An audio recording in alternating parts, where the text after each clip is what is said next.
Pessoal, boa noite mais uma vez. Então, prazer estar aqui mais uma vez na Lagoinha, Salvador. Muita coisa boa acontecendo aqui, né, Pai? Aleluia. Glória a Deus. Muita coisa boa. A cidade tem, graças a Deus, o Senhor tem aberto muitas portas esses tempos para cá.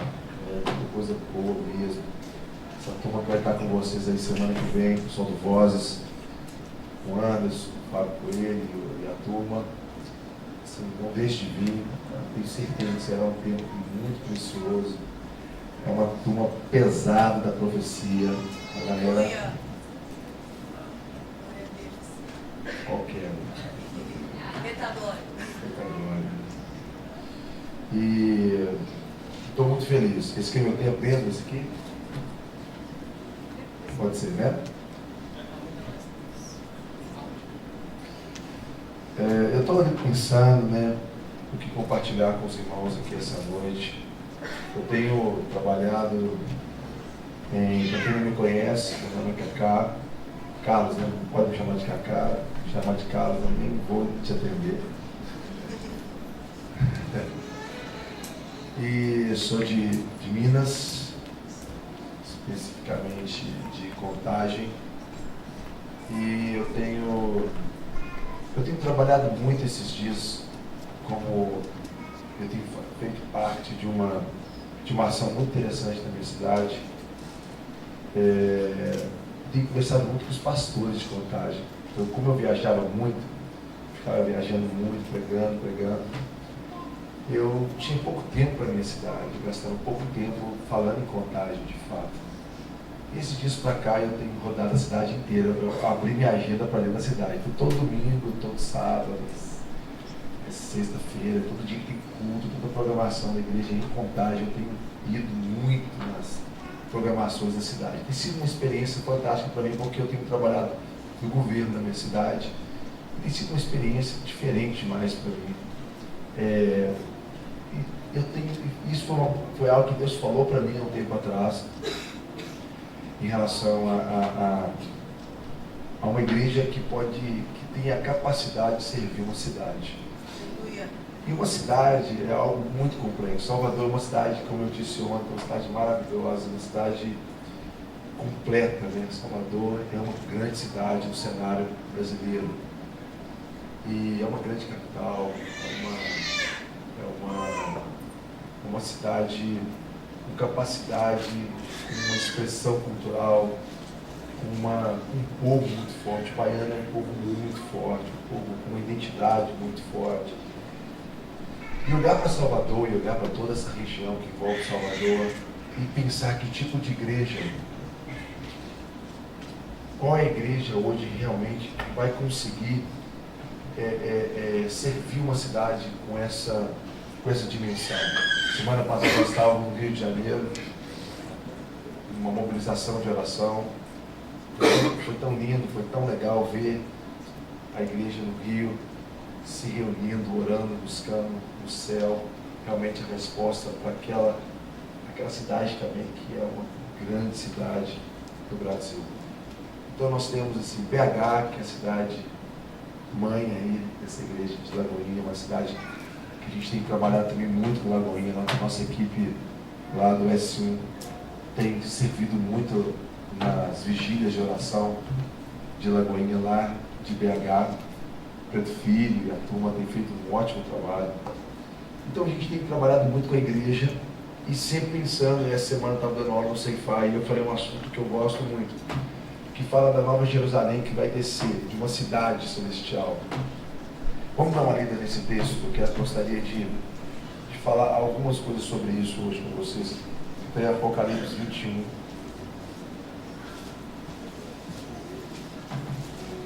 Que fala assim: vi um novo céu, uma nova terra, pois o primeiro céu e a primeira terra já se passaram e o mar já não existia mais. E também a cidade santa, a Nova Jerusalém, que descia do céu da parte de Deus, ataviada como uma noiva adornada para seu esposo. Vi ouvir grande voz. Vamos pular agora direto para o versículo 9. Então veio um dos 7 anjos que tem 7 taças cheias dos últimos 7 flagelos, e falou comigo dizendo: vem, que eu vou lhe mostrar a noiva, a esposa do Cordeiro. Me transportou em espírito até uma grande e elevada montanha e me mostrou a santa cidade, a Jerusalém, que descia do céu da parte de Deus, a qual tem a glória de Deus, e o seu fulgor era semelhante a uma pedra preciosíssima, como pedra de jaspe cristalina. Tinha grande altura, de 12 portas, e junto com as 12 portas, 12 anjos, e sobre elas nomes escritos, que são os nomes das 12 tribos dos filhos de Israel. 3 portas se achavam ao leste, 3 portas ao norte, 3 portas ao sul, 3 portas ao oeste. A muralha da cidade tinha 12 fundamentos, que estava sobre os 12 nomes dos 12 apóstolos do Cordeiro. Esse texto é um texto muito legal. A gente estudou quase o final de semana todo sobre essa lógica. É uma grande cidade. E essa cidade, ela é a cidade santa. E ela estava toda vestida, ataviada, como a noiva do Cordeiro. Então, olha só que interessante. A primeira coisa que eu quero que vocês pensem é que a noiva do Cordeiro, ela é uma cidade. Eu tenho assim, me apaixonado em falar para cidades. Entender e tentar entender como seria uma igreja que tem uma noção de cidade. Abra sua Bíblia comigo em Efésios 2, no versículo 20.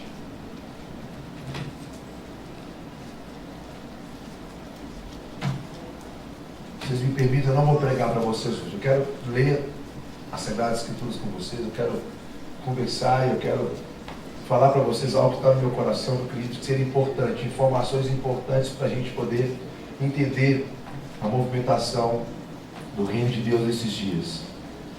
O versículo faz assim: edificado sobre o fundamento dos apóstolos e dos profetas, sendo Ele mesmo, Cristo Jesus, a pedra angular, no qual todo edifício bem ajustado cresce para santuário dedicado ao Senhor, no qual também vós justamente estáis sendo edificados para a habitação de Deus no Espírito. Então, esse texto vai falar o seguinte, que o fundamento da igreja, o fundamento é o fundamento dos apóstolos e dos profetas.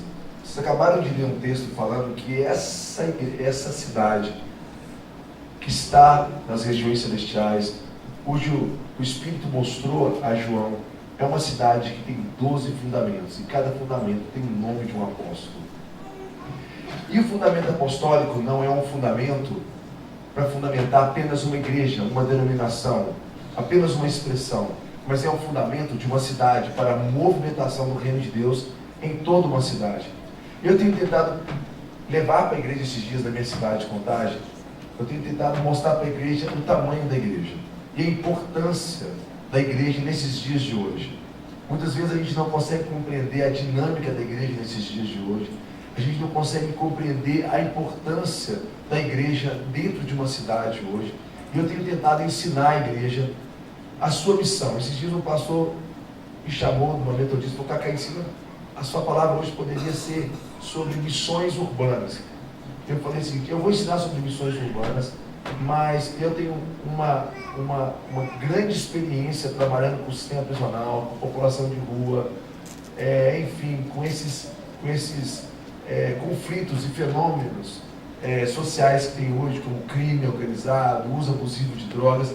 Mas eu gostaria de falar sobre missões urbanas a partir de uma nova perspectiva, falando sobre a missão da igreja. Poucas pessoas entendem a largura, a profundidade que a igreja tem a capacidade de alcançar. E eu tenho falado muito sobre isso, então eu gostaria que vocês hoje assim entendessem que, ou abrissem o coração para poder compreender a importância de entender, porque você faz parte da igreja. Se nós não entendemos isso, nós temos um problema muito sério. Outro texto que eu gostaria de ler com vocês, esses dias para cá, teve uma situação o mundo inteiro, várias igrejas em todo o mundo falou sobre a questão de Apocalipse 12. Não sei se vocês presenciaram isso, falando sobre a mulher que se achou no céu, que tinha a ver com a ideia das estrelas que iam se unindo, que a lua estaria debaixo dos pés, fazendo menção a Apocalipse 12. E foi uma especulação muito grande. Há quem disse que seria o dia do arrebatamento. Quem escutou sobre isso mais ou menos aqui? Algumas pessoas, poucas pessoas.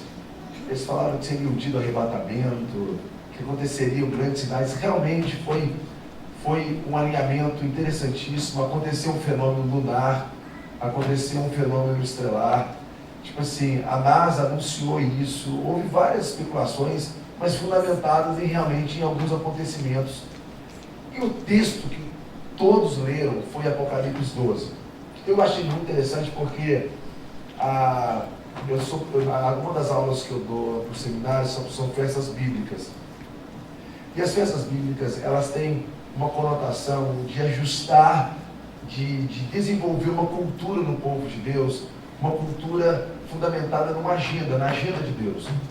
Então é como se, por exemplo, Jesus ele não morreu na Páscoa assim, porque vou morrer na Páscoa, eu acho que vai ser mais legal morrer na Páscoa. Tipo assim, morreu na Páscoa porque tinha uma agenda. Ele morreu na Páscoa porque a Páscoa era a festa, só que a festa da Páscoa ela não existe porque Jesus morreu na Páscoa. A primeira festa da Páscoa foi quando Deus tirou o povo do Egito. A Páscoa já existia muito antes da morte de Jesus, mas a Páscoa foi inspirada num dia que ele iria morrer no futuro. Entende isso? A festa de Pentecoste, muitas pessoas lembram de Pentecoste, é o símbolo da Lagoinha, né? É o símbolo de Pentecoste, né? Que é o Espírito descendo. Foi em Atos, quando o Espírito veio sobre os apóstolos, onde a igreja nasceu, né? Essa deve ter sido essa a inspiração do pastor Márcio, tipo assim, o início da igreja. Foi ali, né? Muitos dizem que aquele foi o começo da igreja, o momento que a igreja ela nasceu, quando Deus derramou o Espírito dele sobre os seus discípulos e a partir dali deu um start. Mas a festa de Pentecoste não é festa de Pentecoste porque Deus derramou o Espírito dele naquele dia. Aquele dia era Pentecoste, independente se Deus derramasse o Espírito dele naquele dia ou não. Pentecoste não foi o dia que Deus derramou o Espírito. O dia já era o dia de Pentecoste. Deus derramou o seu Espírito no dia de Pentecoste. E não aquele dia se tornou o dia de Pentecoste porque Deus derramou o Espírito dele. Compreenderam isso? Porque ali havia uma agenda. Se você contar 7 vezes 7 semanas após Pentecoste, após Páscoa, dá 49 dias. No 50º dia Pentecoste. Pentecoste vem de 50. De perfeição, vem de 7 vezes 7, tem a ver com o dia de Pentecoste, o dia da aprovação. Então o dia de Pentecoste era uma agenda. E olha que interessante, Deus derramou o Espírito dele exatamente naquele dia. Quando você continua o calendário lunar através das festas, nesse dia que passou agora, que foi o dia de Guanteroá, que foi o dia, a festa das trombetas, foi muito interessante porque foi o fim do ano do jubileu. Nós finalizamos agora, nós entramos agora no calendário lunar, no calendário judaico, no ano novo judaico foi agora, nesse mês passado agora.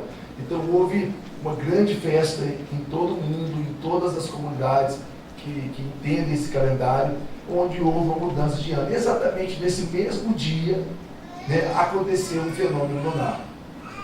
Aconteceu um fenômeno lunar muito interessante. E esse fenômeno lunar, ele está relacionado a essa passagem de Apocalipse 12. Há muitos que fizeram essa leitura, interpretaram dessa forma. Eu achei muito interessante porque o início de um ano e de um novo tempo, com certeza todo cristão, todos os irmãos do Brasil inteiro, do mundo inteiro, tem uma grande expectativa que Jesus está voltando. Existe esse sentimento, né, que nós estamos vivendo nos últimos dias, né, e aí está a importância de entendermos os tempos, fazer uma boa leitura sobre os tempos e alinharmos o nosso coração. É um tempo muito importante para todos nós. Acredito que existe uma grande expectativa e existe uma grande responsabilidade sobre os ombros, sobre aqueles que realmente creem que Jesus está voltando. E pensando sobre esse assunto, essa imagem de Apocalipse 12, eu gostaria que você abrisse sua Bíblia em Apocalipse 12, no versículo 1. Apocalipse 12, versículo 1, vai falar de um tipo de igreja. Vamos tentar entender Apocalipse 12 como essa mulher, como essa igreja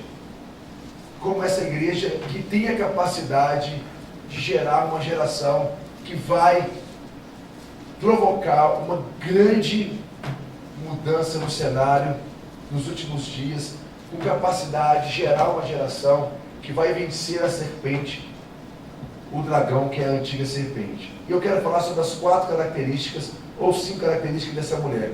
Eu quero fazer um paralelo para que você possa entender alguns aspectos importantes que você precisa absorver nesses dias. O texto começa mais ou menos assim: viu-se um grande sinal no céu, a saber, uma mulher. Ela está vestida de sol, ela tem a lua debaixo dos seus pés, ela tem uma coroa de 12 estrelas na cabeça, e que, se achando grávida, ela gritava com dores de parto, sofrendo tormento até dar à luz. Então, a primeira característica dessa mulher, ela está vestida de sol. Eu quero falar sobre essas 4 características, e enquanto eu falo sobre essas 4 características, eu vou tentar pegar vários textos para a gente construir um conceito da igreja, para a gente entender a dimensão da igreja, a importância da igreja, a força da igreja, a autoridade que está sobre a igreja. Isso é muito importante. Talvez vocês não tenham noção do que é estar aqui domingo à noite, escutando uma palavra, sendo lavados pelo sangue do Cordeiro, tendo acesso aos lugares celestiais. Talvez vocês não tenham a noção do que o privilégio que é fazer parte, ser enxertados no corpo de Cristo, fazer parte da ação do Cordeiro, do Rei dos Reis, nos últimos dias na terra. O impacto que isso tem numa cidade é algo que não tem como calcular. Só que a igreja ela tem que sair de um lugar. Eu tenho falado, eu tenho 2 filhinhas, né? Lá em casa eu devo ter assistido umas 50 vezes o filme da Rapunzel. Rapunzel em casa é demais, né? E a Rapunzel é aquela menina que fica lá naquele castelo lá, ou naquela casinha em cima da árvore, lá em cima lá da árvore, lá. Né? É o que é? Torre. Aquela torre. E ela fica lá, a Rapunzel, com aquele cabelo lindo dela, cabelo grande, para dedéu, cheio de poder o cabelo dela, né? Cura as pessoas, fica iluminado, o cabelo dela é muito louco, né? Ela tem uma unção no cabelo dela. Só que a bruxa vai lá e fala com ela um monte de mentira, velho. Ela fica ali, cara, cheia de poder, uma palavra sobre a vida dela, tem uma unção sobre a vida dela, ela tem um chamado, ela fica vendo as lâmpadazinhas lá fora, voando no dia do aniversário dela, e ela fica louca ali dentro, né? E todo mundo, e a bruxa vai lá e fala com ela assim: não tem nada a ver com você, isso não tem nada a ver, tem um Satanás lá fora que vai te pegar, entendeu? O bicho da floresta que vai acabar com você, não sai daqui. E ela fica vivendo do medo, né? Ela fica alimentada pelo medo ali, né? E ela não sai dali. Eu vejo a igreja muitas vezes assim: a igreja tem que mudar o paradigma, ela tem que entender a sua grandeza, a sua responsabilidade. A igreja tem que entender a sua real função no cenário mundial. A igreja tem que entender o seu poder de transformação de uma cidade inteira. A igreja tem que parar de ficar olhando apenas para o céu e entender que ela é o meio pelo qual Deus quer trazer o céu para a terra. Isso é uma coisa importante.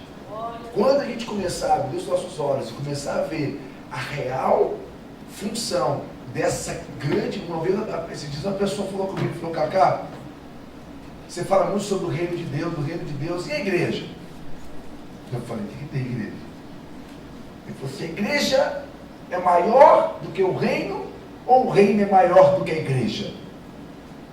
Eu falei: o reino de Deus é muito maior que a igreja. Claro que é muito maior. Ah! Sério, velho. E a igreja então, o que ela é? A noiva do rei. E além dela ser a noiva do rei, ele deu todo o poder para ela sobre todo o reino. Então ela é o bicho, velho. Ela tem muita autoridade. Tem muita autoridade. O reino é muito maior do que ela.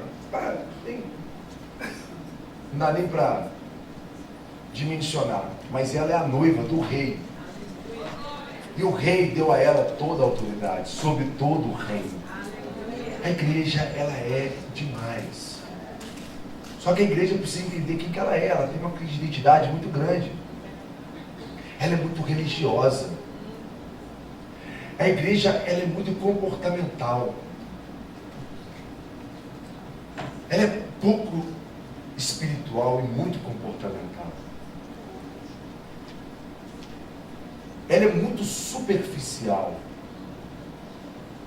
Ela não é profunda nas suas causas nem nas suas buscas. A igreja precisa realmente entender a sua função nesses dias, para que ela possa ser tudo aquilo que Jesus um dia sonhou para ela, e para que ela possa cumprir o para que um dia ele morreu na cruz por ela. O texto de Apocalipse fala o seguinte: que essa mulher está vestida de sol. Sol tem a ver com justiça. O sol tem a ver com justiça, tem a ver com a palavra sedaká. Lá em Romanos 5 fala: justificados, pois mediante a fé tenho paz com Deus, por intermédio de quem alcancei essa graça, na qual estou firme. A justificação, a palavra justiça, justificação tem a ver com que Ele te tirou do império das trevas e te trouxe para o reino do Filho do seu amor. A questão de ser justificado, a questão de ser salvo, a questão quando a Bíblia fala que o Cordeiro foi morto e com seu sangue Ele nos comprou para o nosso Deus, essa ideia de Ele ter nos comprado, essa ideia dele ter nos transportado, essa ideia de ter nos justificado. Em outras palavras, o sol tem a ver com justiça, a palavra justiça tem a ver com posição correta, estar no lugar certo, fazendo a coisa certa na hora certa, não estar panguando de bobeira. Tem vários textos da Bíblia que os profetas eles exortam, que os homens de Deus exortam: não sejam como criancinhas brincando na praça. Quem tem ouvidos para ouvir, ouça. Porque eu estou tocando flauta e vocês não estão dançando. Eu estou tocando lamento e vocês não estão chorando. Eu estou fazendo uma coisa e vocês estão fazendo outra. Vem João Batista, que não come, que não bebe. Vocês falam que ele é endemoniado, vai saber que estão falando dele. Vocês são muito doidos. Venho eu que como e que bebo.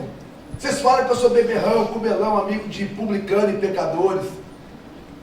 Se vocês só conseguem ver comportamento, quem comporta do jeito que vocês falam, aí você é do bem de vocês. Quem não se comporta do jeito que vocês se comportam, então já não é mais não é mais aceito por vocês. Vocês são muito comportamentais, superficiais, mas não conseguem ouvir quando eu estou fazendo algo.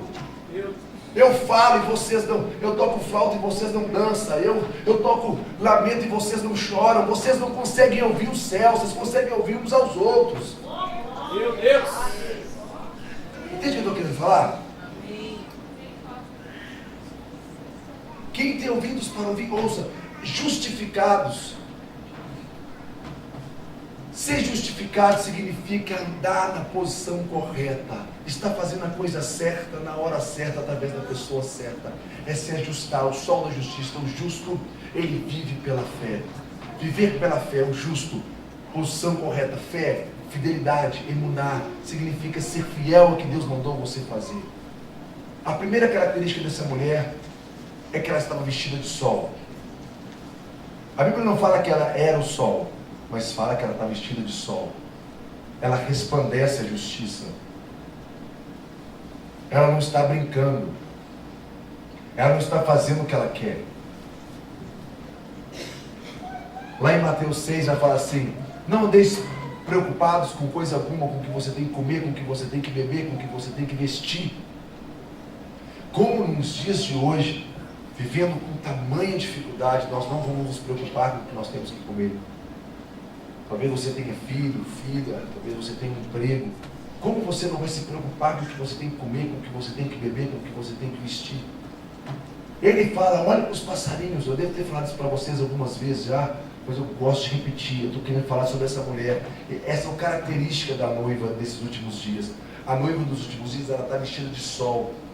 Aí ele fala assim, observe os passarinhos. Os passarinhos, eles não trabalham e eu cuido deles. Observe os lírios do campo, eles não costuram, mas nem Salomão em toda a sua glória se vestiu tão bem como qualquer um deles. Ele está falando assim, eu cuido do passarinho, eu cuido do lírio, e vou cuidar de você também. Mas aí você fala assim, mas como, Cacá? Eu tenho que amanhã de manhã acordar e sair para trabalhar. Eu tenho a minha função na minha vida, eu tenho meus objetivos. A Bíblia não fala para você não trabalhar. A Bíblia fala para você não ter emprego.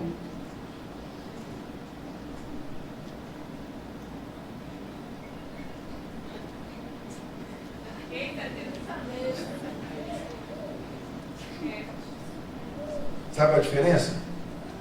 Trabalho tem a ver com aquilo que Deus te pediu para fazer. Emprego tem a ver com aquilo que você faz só para ganhar um salário no final do mês. Eu não sei, gente. Meu Deus!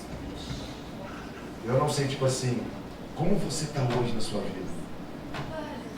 A Bíblia fala assim, observe os passarinhos. Um dia eu fiquei vendo passarinho. Eu fiquei olhando o passarinho assim, vidradão do passarinho. E aquele passarinho ficava lá e para cá, eu falava, que palhaçada. Eu não quero viver assim.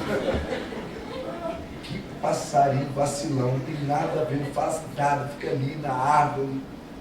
Aí Deus falou comigo assim, Cacá, se imagina esse passarinho de manhã, ele indignado.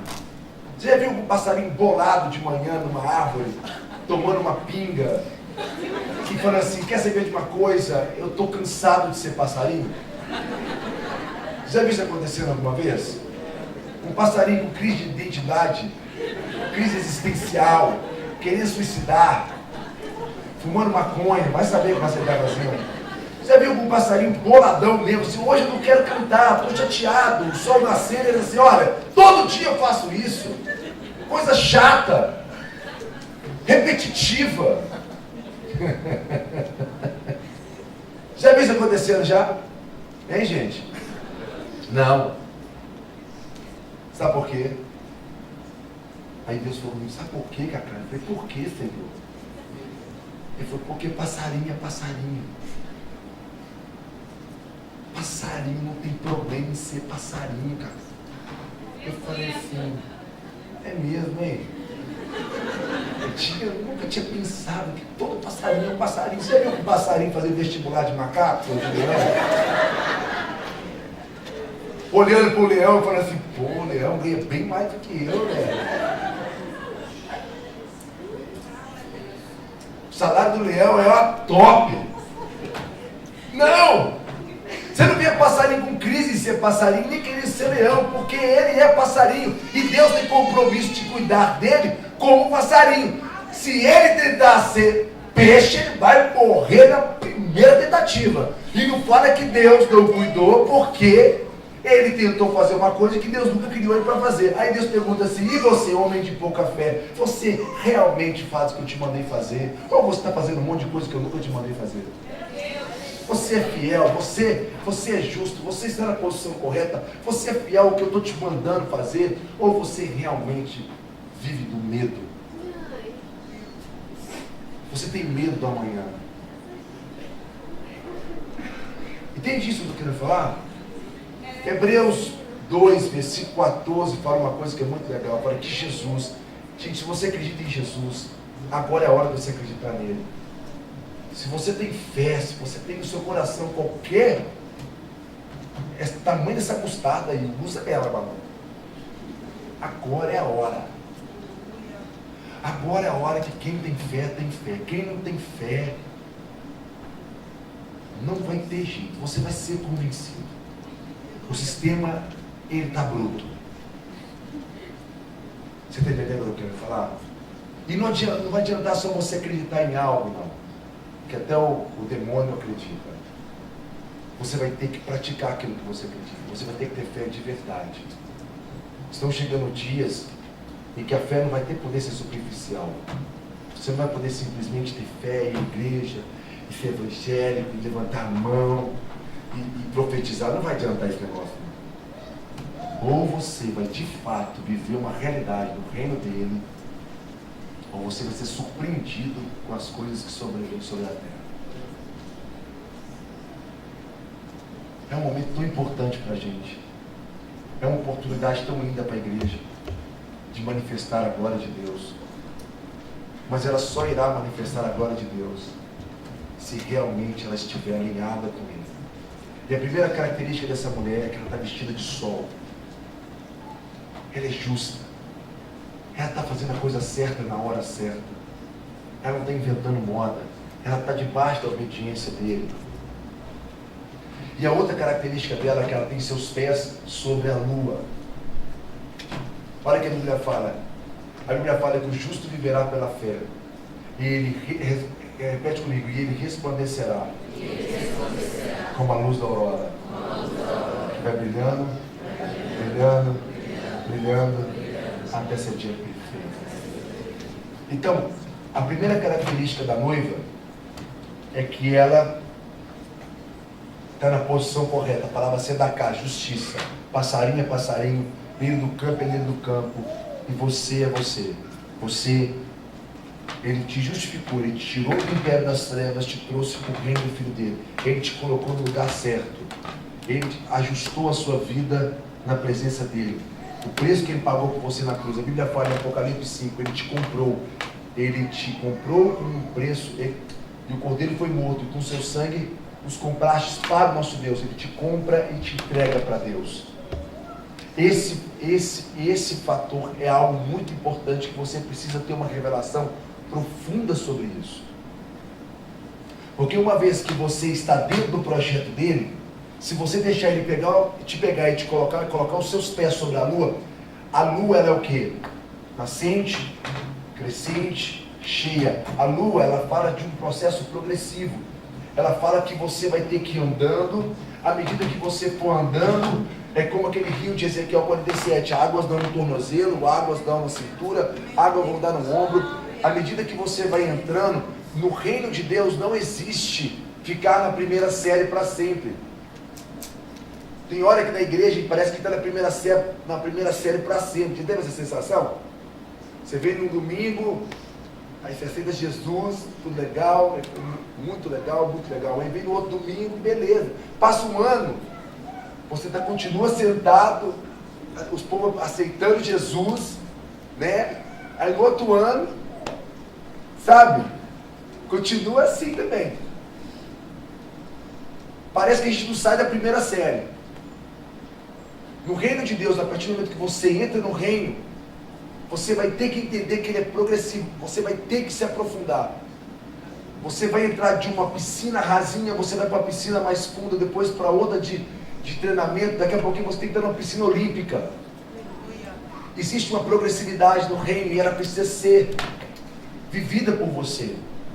Você tem que entender que se você passou um ano, você está no mesmo lugar, meu irmão, tem algum problema. Se você não desenvolveu, se a sua fé não cresceu, essa sementinha do tamanho do grão de mostarda, olha que a Bíblia fala, que a sua fé, ela pode ser do tamanho do grão de mostarda. Em outro texto do Evangelho, fala que o reino de Deus é como um grão de mostarda. O reino de Deus cabe dentro de um grão de mostarda e pode se tornar uma grande árvore. Se não produzir, se não crescer, por menor que seja a sua fé, você está num lugar estático, você não está com seus pés sobre a lua. E acontece algo muito interessante. Sabe uma coisa que impede as pessoas de avançar? Hebreus 2, versículo 14, fala o seguinte: que Jesus, ele foi ao inferno e tomou do diabo a chave da morte e libertou todos aqueles, repete comigo, libertou todos aqueles que por medo da morte já estavam sujeitos a viver como escravos por toda a sua vida.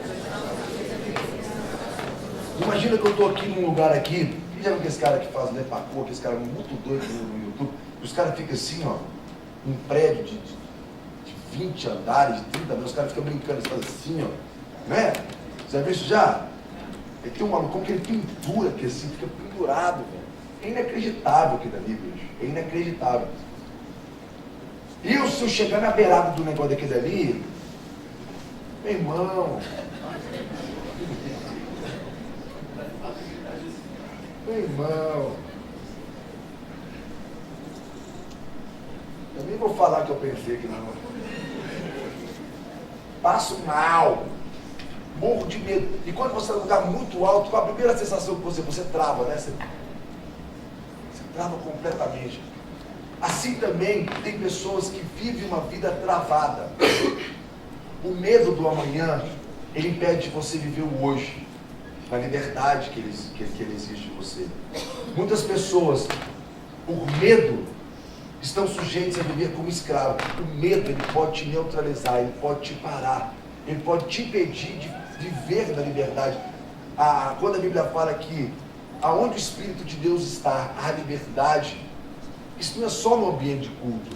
Se você está andando na rua, se você está no seu dia a dia, e aonde o Espírito de Deus está, há liberdade. Há liberdade para quê? Para obedecer. Há liberdade para quê? Para se movimentar de acordo com o que Ele está te falando. Deus pode te falar uma coisa para você, no seu coração, e você não ter coragem de executar aquilo, ou não estar na agenda dele. Aonde o Espírito de Deus está, há liberdade. Há liberdade de se movimentar, de fazer aquilo que Ele está fazendo. Eu quero que vocês, eu oro para que o Senhor abra a cabeça de vocês, abra a mente para entender o que eu estou falando para vocês aqui hoje. É muito importante que você rompa com algumas coisas na vida de vocês. A igreja do Senhor é gloriosa e ela precisa levantar e resplandecer nesses dias. E acordar do seu sono profundo. Se você olhar para um campo de batalha que tem tanta gente morta e alguns dormindo, se você olhar para um lugar que tem um monte de gente morta e dormindo, qual a diferença? Nenhuma. Você não sabe diferenciar quem está dormindo e quem está morto, não. A menos que acorde. A igreja está dormindo junto com os mortos. Só vai realmente, de fato, diferenciar se ela acordar, se ela despertar, se ela entender. Esse texto que Paulo fala.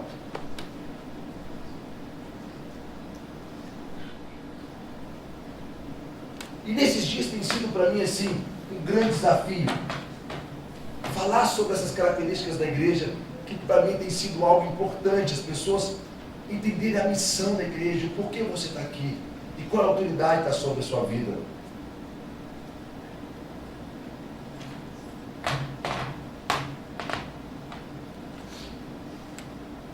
Tem uma coisa que tem que mudar na igreja, uma coisa que nós precisamos mudar, nós precisamos ser sinceros com o nosso Senhor.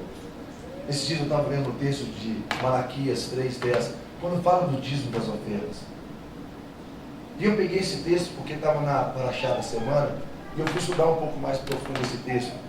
Em que roubamos o Senhor, papá? O profeta faz a pergunta, né? Ele responde assim: vocês roubam o Senhor quando você não, papá. É um texto muito lido na igreja, muito falado na igreja. E eu, esses dias, eu tentando ensinar um pouco sobre esse texto.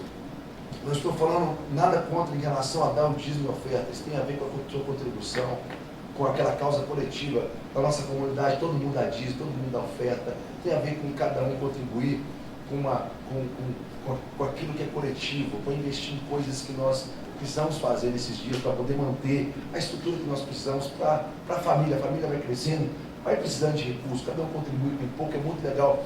Mas esse texto mexe muito comigo quando fala assim, que você rouba o Senhor. Eu não acho que a gente rouba o Senhor quando a gente não dá para Ele simplesmente dinheiro. Porque Ele não pagou um preço na cruz, não foi para você dar dinheiro para Ele.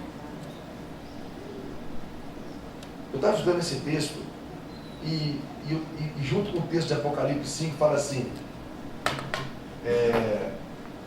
o Cordeiro foi morto e com seu sangue Ele nos comprou. Quando você compra uma coisa, quando você paga um preço por algo e aquilo não chega na sua casa, ou você comprou uma coisa do irmão, o irmão não te entregou aquilo que você comprou, esse irmão está te roubando. Certo ou errado? Então, eu penso o seguinte, Quando nós não entregamos ao Senhor aquilo que a Ele comprou um dia, em que nós temos roubado o Senhor? Quando você não entrega a Ele aquilo que Ele comprou. E o que Ele comprou? Aí você tem que realmente ter uma visão correta sobre realmente o que Ele comprou. O que Ele comprou? Ele comprou a sua vida. Ele comprou a sua energia, o seu tempo, a sua criatividade. Ele não comprou só a sua alma. O projeto de Deus não é simplesmente que você more no céu com Ele. Ele quer fazer com que o céu venha para a terra através de você. O texto fala: e o Cordeiro foi morto e com seu sangue nos comprou para o nosso Deus nos constituir reis sacerdotes, para reinarmos sobre a terra. Existe um objetivo pelo qual Deus, Ele quer que você entregue aquilo que é dele. Existe uma obra para ser feita, e essa obra é feita através da igreja, mas a igreja são aqueles que estão assentados com Ele, são pessoas que realmente entendem a importância de entregar o seu coração nesses dias. Esse movimento nós fazemos parte do Ceifar, e tudo que a gente tem feito hoje no Brasil tem funcionado muito bem, porque tem pessoas que têm entregado suas vidas por uma causa. O Anderson postou uma frase essa semana: o amor sempre tem a ver com uma causa. Não adianta você falar que você ama a Deus se você não consegue se movimentar para amar as pessoas, para produzir algo através da sua vida. Existe algo que Deus quer te envolver. Essa noiva, para mim, de Apocalipse 12, ela está com seus pés sobre a lua, e Deus ele tem um prazer tremendo em te treinar, em abrir os seus olhos, em te revelar coisas que você não está vendo. Muitas pessoas, elas se poupam, e por se poupar, elas não vivem, e por não viver, elas não conseguem entender, elas perdem o melhor do Evangelho, que é morrer. A parte melhor do Evangelho é você morrer, porque quando você morre, aí que você vai começar a ver as coisas de uma forma diferente. Quando a Bíblia fala que ela tem seus pés sobre a lua, significa que ela se movimenta de uma forma progressiva, ela vai cada vez mais fundo, ela se entrega por uma causa, ela se entrega pelo reino, ela vai ter uma visão cada vez mais ampla do reino de Deus. Semana que vem vocês vão ter um congresso chamado Vozes e Trovões. Várias pessoas vão fazer inscrições. Vai ser muito legal. E a impressão que eu tenho muitas vezes, eu já participei de muitos congressos como esse, há uma expectativa enorme. E eu fico imaginando, uma vez um amigo meu teve um sonho, que ele me contou um sonho, eu achei tremendo o sonho dele. Imagina que como é que chama essa praia mais próxima aqui? Como chama? Praia da Pituba. Imagina que um navio, aquele transatlântico, pare aqui na Praia da Pituba, e todo mundo entra para dentro desse navio, porque o congresso vai ser dentro do navio. E o congresso, ele fala assim, o nome do congresso é Triângulo das Bermudas. Vão um buraco, vão para um lugar profundo do reino. Só que o navio sai daqui, todo mundo cantando e tocando. Esse foi um sonho desse amigo meu. Ele teve um sonho que a igreja ela fez um congresso, e as pessoas entravam para dentro do navio e entravam para dentro do mar. E as pessoas cantando e recebendo ensinamentos, e todo mundo glorificando o nome de Deus, e o objetivo daquele navio é ir para águas profundas. Um lugar profundo em Deus. Só que chega um determinado momento que o navio faz a curva e fala: pessoal, aqui a gente não pode passar. A nossa expedição, nosso cruzeiro, ele para aqui, nós já estamos voltando. Porque daqui para lá, se a gente passar daqui, a gente não garante que a gente consiga voltar. Não tem garantia que a gente consegue voltar. E no navio tem uma prancha. Eu fico imaginando, eu estou inventando uma energia, tá? Tem uma prancha com uma cruz. E eles contavam a história que Paulo andou por aquela prancha e pulou. Nesse lugar aqui, ó. E Pedro andou por aquela prancha e pulou. Porque o navio só chegou até aquele lugar, e dali para frente tinha que ir nadando. E aqueles irmãos falaram, nossa, meu Deus do céu, coisa maluca, né? E eles fizeram um desafio, quem é que quer pular?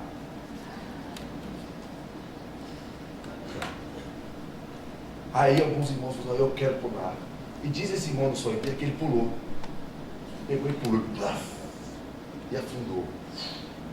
Dizendo que ele mergulhou. E quando ele foi voltando, a água tinha virado vidro.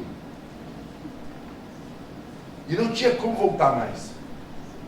E ele batia, batia no vidro, não tinha mais como voltar. Ele começou a perder o ar, e começou a ficar apavorado e puf, morreu afogado. Ele passou 5 segundos, o olho dele abre, ele respira, ele consegue respirar debaixo da água. Eu falei, que viagem esse sonho seu.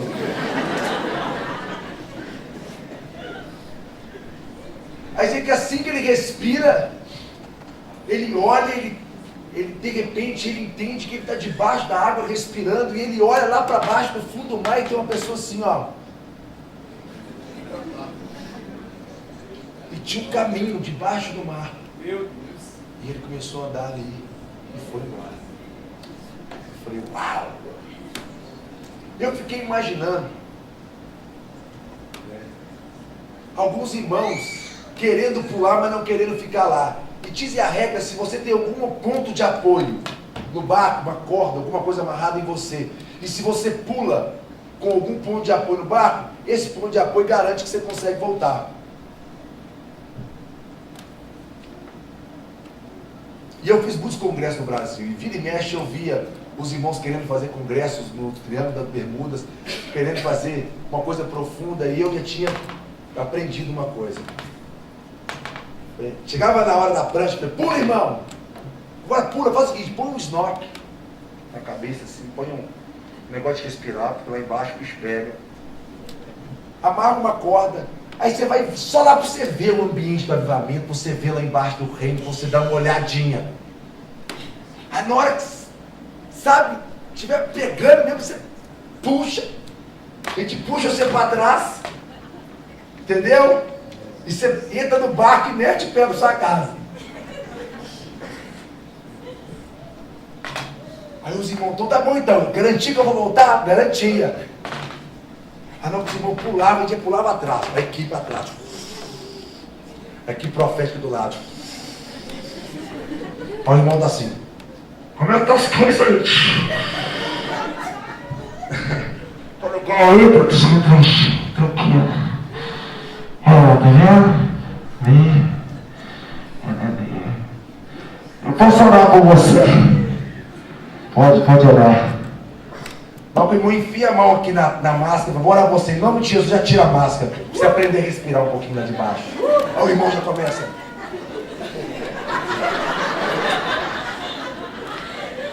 Aí já vem hoje, agarra a cabeça dele aqui embaixo, fica segura aqui, já mete a faca, já corta tudo que tá lá em cima. Aí o irmão começa. Solta! Em nome de Jesus, deixa eu orar por ele, começa a profetizar. Olha, você vai morrer hoje, calma. Não tem mais volta. O irmão começa. Mas sabe aquela que o irmão cai no chão assim, fica no chão lá? Ali está acontecendo alguma coisa. A ideia é não deixar voltar, velho. É não deixar voltar do mesmo jeito. É aprender a respirar debaixo da água. É enxergar o que você nunca viu. É ver a partir de uma nova forma de ver. É isso que a gente quer. A gente quer ver uma igreja morrendo com Cristo na cruz, acessando as regiões celestiais. Entende o que eu estou querendo falar? Você viu aquele avião dos Pearl Harbors, aquela história que aqueles camaradas na Segunda Guerra Mundial, ele chegou um determinado momento que a gasolina tinha acabado, eles só tinham combustível para poder ir. Lembram disso? E eles entraram nos seus aviões, despediram dos seus familiares, e eles decolaram aquele avião, eles foram. Chegou um determinado momento que eles podiam fazer a curva e voltar para o porta-avião. Mas se eles passassem daquele lugar, a gasolina só dava para ir, não dava para voltar mais. E eles foram, e um olhava para o outro assim, ó, no filme, assim, eu acho lindo demais, um olhava para o outro e falava assim, e eles cruzando aqui é o limite. Eles foram e olhavam assim, ali dava para fazer a volta e voltar e ir. E a gasolina chegava no porta-avião, mas a partir daquele lugar não dava para voltar mais.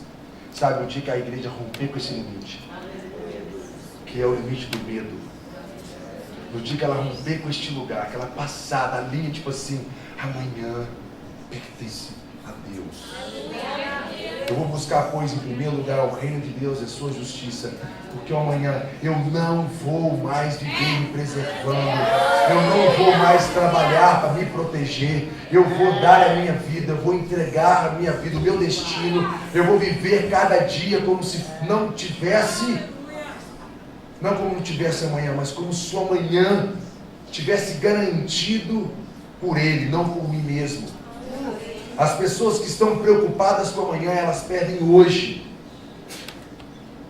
O seu hoje está totalmente ocupado com as preocupações do amanhã. E a agenda de Deus não é a agenda da manhã, é a agenda do hoje. Então, se você não configurar a sua vida para viver hoje, você não vai conseguir resplandecer com essa luz.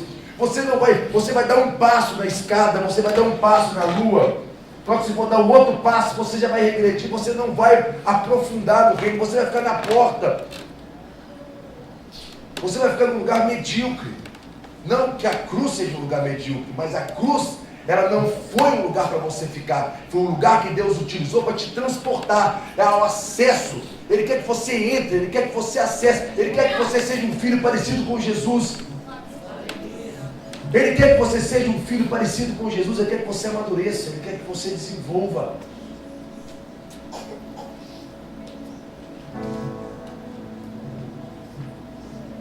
E outra característica dessa mulher, ela está vestida de sol, ela tem seus pés sobre a lua, e ela tem uma coroa com 12 estrelas sobre a sua cabeça. Quando você entra, deixa eu contar uma outra heresia para vocês aqui. Quando vocês entram nesse lugar e você começa a afundar, eu fui pensando sobre isso. Quando você pula na água, é como se o seu corpo, você já viu aquele negócio que você pula na água, você joga um negocinho na água, ele não tem cor nenhuma, quando ele cai na água, ele ganha um tom. À medida que você cai na água, a sua cor, ela aparece. Uma cor que estava completamente escondida dentro de você. Mas quando você pula neste lugar, você começa a ver que você tem uma cor. E quanto mais profundo você vai descendo, mais essa cor vai ficando nítida em você. Mais essa cor vai ficando assim, cada vez mais assim, uau! Eu tenho uma identidade. Quanto mais profundo no reino você vai, mais você consegue entender aquilo que Ele sonhou para você. Mais você consegue entender o para que Ele te salvou. Quanto mais profundo você vai, mais você descobre sobre você mesmo, sobre aquilo que um dia Ele te criou para fazer. Quem entendeu o que eu quero fazer? Falar. Só que se todos vocês pularem na água, vocês vão observar que cada um tem uma cor. A igreja ela não é unifórmica, ela é multifórmica. Efésios 3:10 fala que pela igreja eu quero manifestar a todo principado e potestade a minha multiforme graça e sabedoria. Nós temos que entender que nós somos um corpo. E à medida que nós vamos aprofundando no reino de Deus, à medida que você vai caminhando em direção àquilo que Deus quer que você faça, você vai entendendo um pouco mais. E muitas vezes você vive uma dúvida tremenda, você vive em um lugar sem saber o que está acontecendo na sua vida. É porque você só vai descobrir se de fato você se entregar. Eu sei que é difícil falar sobre isso no domingo à noite. Talvez alguns de vocês vieram aqui essa noite para receber uma palavra de bênção, ir para sua casa e ficar feliz, e passar uma semana abençoada. Mas eu quero falar que não dá mais tempo. Não dá mais tempo de ser feliz. Não dá mais tempo de buscar a nossa felicidade. Não dá mais tempo de viver a vida para nós mesmos. Nós estamos vivendo dias que ou a gente vai ser igreja, fato nos entregar para aquilo pelo qual Ele nos comprou. A gente não pode roubar nem mais um dia de Deus. Não tem mais como. Eu não sou hipócrita em falar isso para vocês. Eu tenho vivido os dias mais difíceis da minha vida. Eu tenho vivido o tempo mais difícil de toda a minha vida. Todos os dias. Eu estou vivendo uma das missões mais complexas da minha vida. E todo dia eu olho para minha esposa. Eu tenho 2 filhas lindas. Eu tenho um filho que é um fofo. Todo dia de manhã eu saio, eu vejo ele. E eu falo, Deus, obrigado pela minha família. Obrigado por tudo que o Senhor me deu. Mas o Senhor sabe que eu estou saindo com um objetivo de viver aquilo que o Senhor mandou fazer. Eu não estou saindo para preservar os meus filhos. Eu não estou saindo para poder preparar o futuro deles. Eu não tenho esse objetivo no meu coração de viver, de ganhar dinheiro, de comprar uma casa, comprar um carro, deixar uma herança para meus filhos. Eu quero deixar para meus filhos um legado. Eu quero que meus filhos lembrem do papai que saiu todos os dias para trabalhar e que todos os dias ele saiu com um objetivo. Ele tinha uma agenda no coração dele: mudar o mundo, transformar o mundo pela renovação da sua mente. Não se conformar com este mundo, mas transformar. Essa é a agenda. E oferecer a Deus um culto racional. Um culto racional tem a ver em fazer o que Ele está fazendo. Racional tem a ver com ideia. Racional tem a ver com pensamento. E a Bíblia fala que os pensamentos deles são mais altos do que os nossos. Alinhar o seu coração com Deus significa entender a insignificância. Entender que o seu pensamento perto dele é nada. Que os seus projetos perto dele são nada. É entender que assim como o céu é mais alto que a terra, assim os planos que Ele tem para você são muito mais altos que os seus. Sabe o que nós temos que fazer esse dia? Deixa Ele nos arrebatar. Nós temos que nos apaixonar por Ele de uma forma tão profunda, ao ponto de tirar os seus pés do chão, ao ponto de você deixar Deus me leva para este lugar.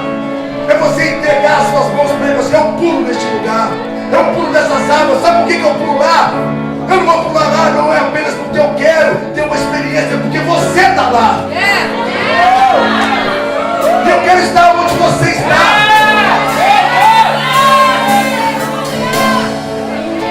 Eu quero estar onde você está. Aonde você está, eu vou pular aonde você estiver. Sabe o que, queridos?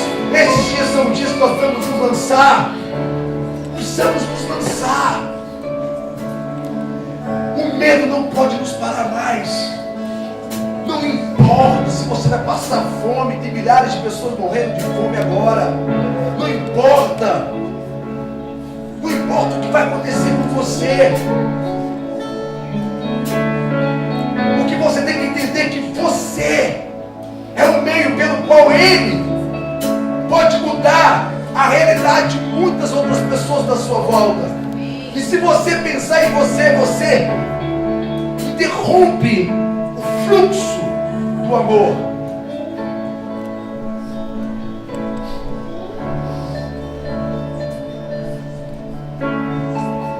É muito importante.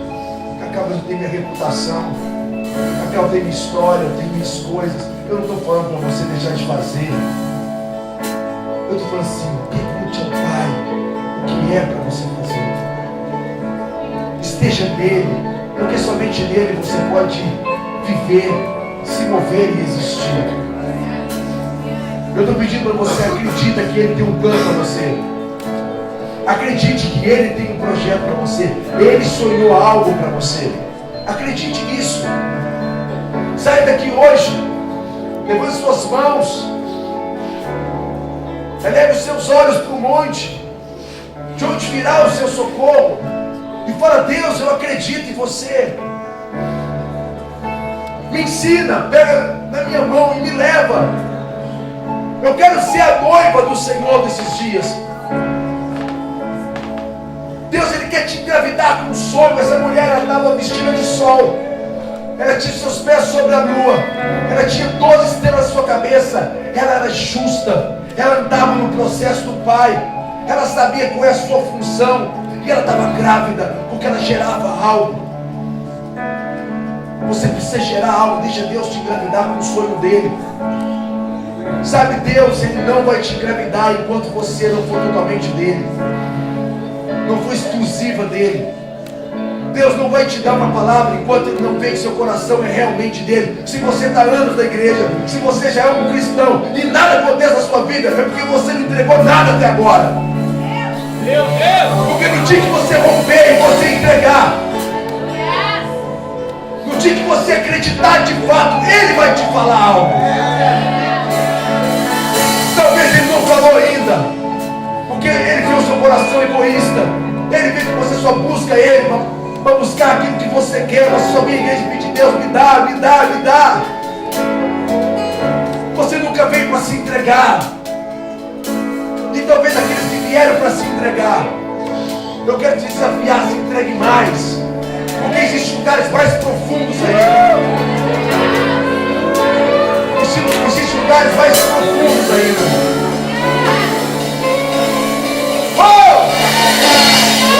Feche seus olhos. Eu oro para que o Senhor te dê uma experiência profunda. Eu oro para que você rompa com o seu medo. Eu oro para que uma coragem do céu, que o Espírito de Deus, Ele te encha de coragem. Pode, papai,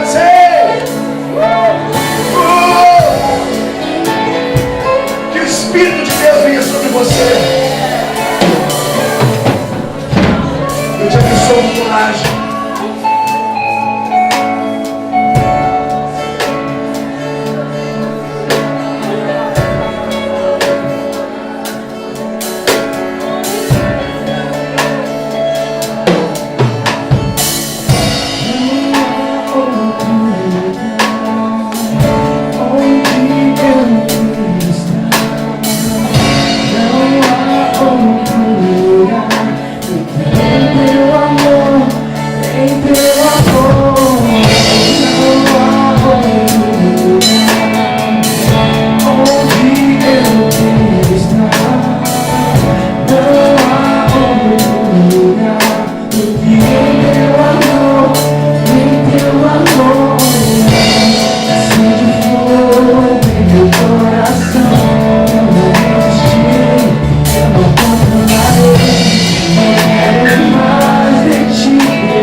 Nesses dias aqui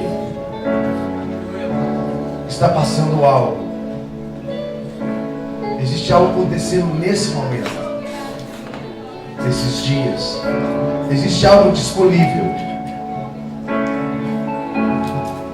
É como essa semente que foi te dada hoje na sua mão. Ela está na sua mão. Não deixa passar. Não deixa apenas. Não fique assistindo algo acontecer. Se entregue a isso. Semana que vem vocês vão ter uma conferência muito forte aqui. Vai ser uma grande oportunidade de você entrar em um lugar e deixar Deus marcar o seu coração de uma forma tão profunda que você não vai conseguir voltar mais para a sua vida.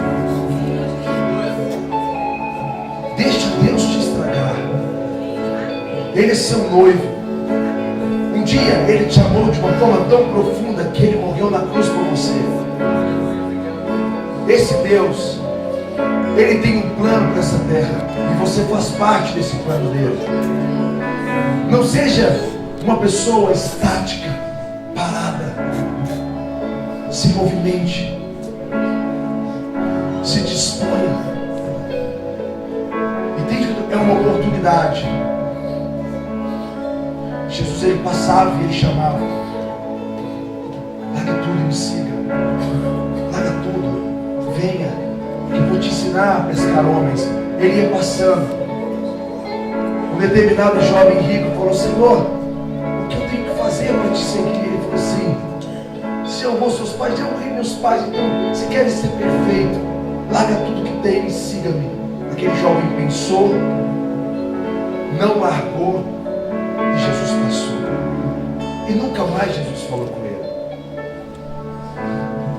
Existe um movimento passando aqui esses dias. Existe algo acontecendo em Salvador. E Ele está chamando algumas pessoas, está despertando algumas pessoas. Existe algo que Ele está prestes a fazer. Eu quero te aconselhar, faça como eu fiz. Um dia Ele passou na minha cidade. Eu tenho orgulho de falar isso para vocês. Faça como eu fiz. Sede meus imitadores como fui dele. Eu entreguei tudo e pulei. Eu não tive reservas. Eu não calculei. Eu só me entreguei e confiei. Milhares de amigos meus que não fizeram isso, ficaram no mesmo lugar, viveram a mesma coisa. Só Ele é capaz de fazer você viver algo que você jamais pensou, jamais penetrou no seu coração. Nem olhos viram, nem ouvidos ouviram, nem jamais penetrou no coração aquilo que Deus tem preparado para aqueles que o amam. Amar a Deus não tem a ver em falar: Deus me dá isso ou aquilo. Tem a ver: Deus, o que eu preciso fazer para estar ao seu lado. Sabe, queridos, talvez um ou dois aqui essa noite está entendendo de fato o que eu estou falando. Mas não perca a oportunidade. Com Deus não se brinca. Não faça reservas. Deixa Ele ser tudo para você. Deixa Ele ser tudo para você. Deixa Ele ser tudo para você. Fique de pé.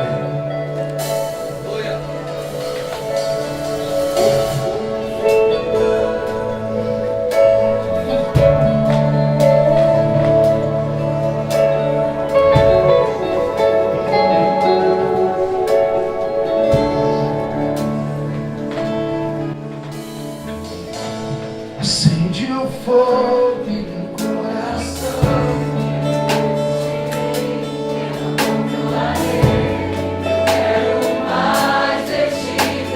Cante isso.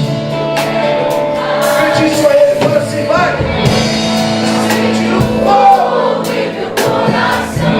Eu não resistirei, eu não controlarei. Eu quero mais de ti, Deus. Eu quero mais. Cante isso, vamos. Cante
estás nas profundezas.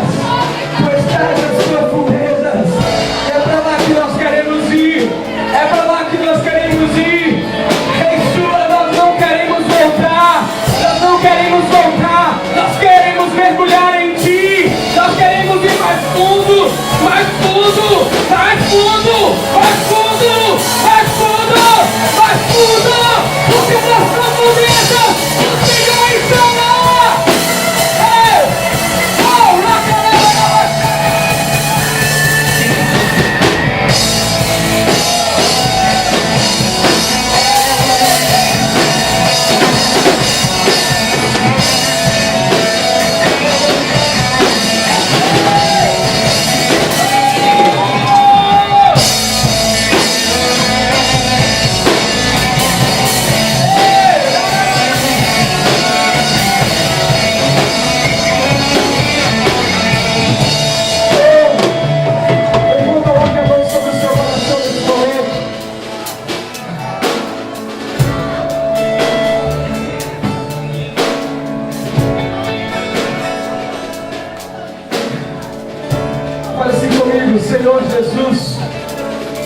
Senhor Jesus, eu reconheço que Tu és Deus sobre a minha vida e eu me entrego a Ti.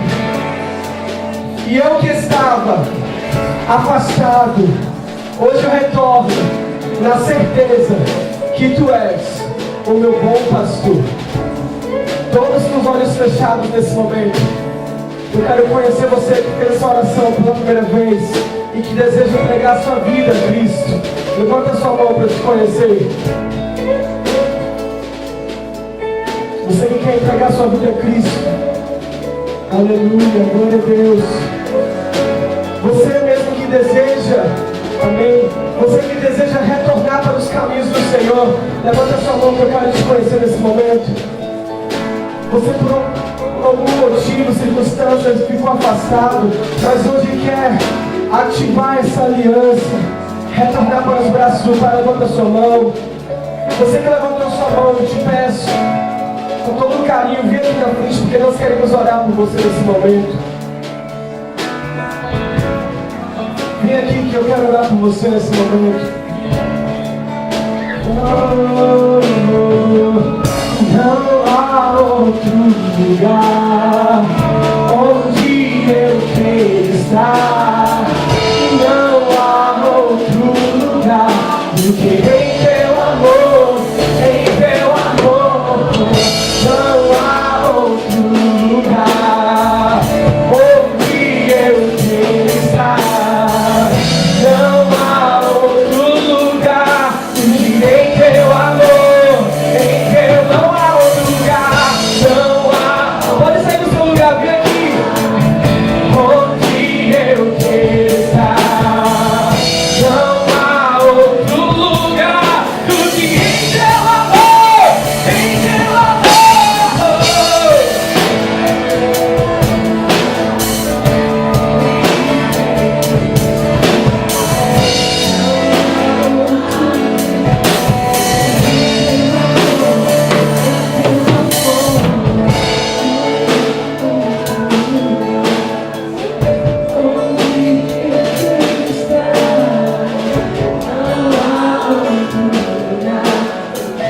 Teu amor, em Teu amor.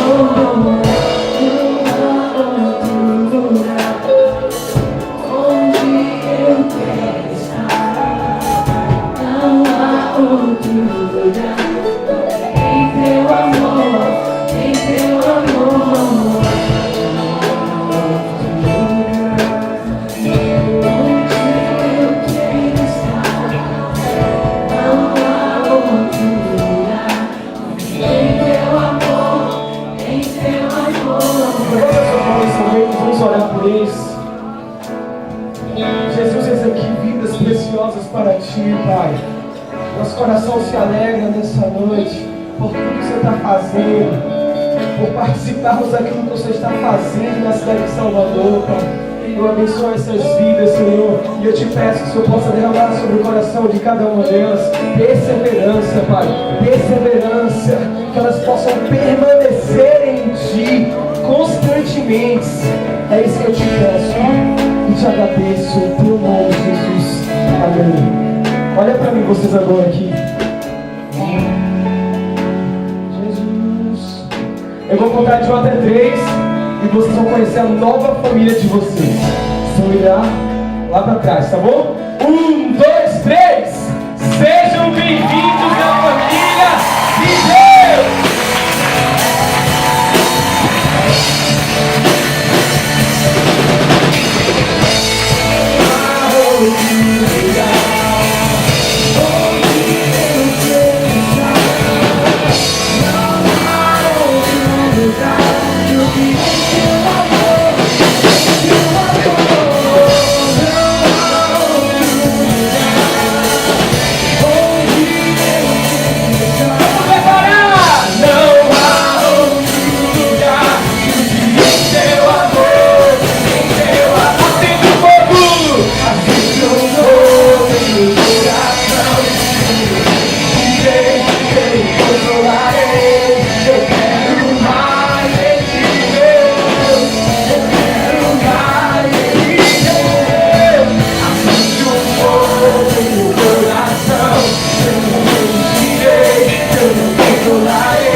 Rapidinho, antes de você sair, tem um ex-aluno do Ceifar, cadê ele? Cadê, irmão? Rapidinho, passa aí no slide dele. Ele vai estar promovendo um evento que vai ser no Ceifar, é isso? Vai ser no Ceifar. É uma ação missionária que vai acontecer? É um festival de tortas. Um festival de tortas lá no Ceifar. Você pode aproveitar, conhecer o Ceifar. Cadê Júlio? Tá aí, né?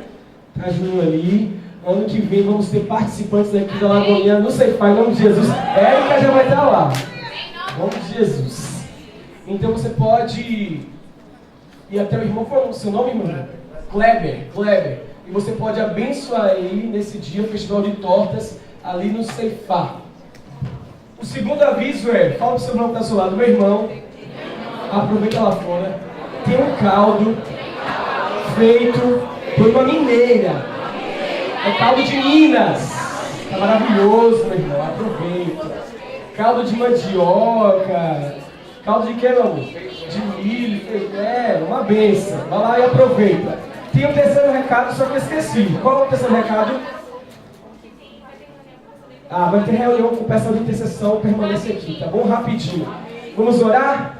Jesus, obrigado por essa noite maravilhosa, Pai. Obrigado por renovar as nossas forças. Muito obrigado por nos direcionar para irmos para os lugares profundos, porque é lá que o Senhor está. Não nos deixe desistir, Pai. Não nos deixe parar, Senhor. Que possamos continuar a mergulhar nessas águas profundas. Então nos ajuda, Pai. E nós não queremos retornar por nada, Pai. Por nada, Senhor. Porque nós queremos entrar de vez e estar em Tua presença. Ser incendiados por Tua presença.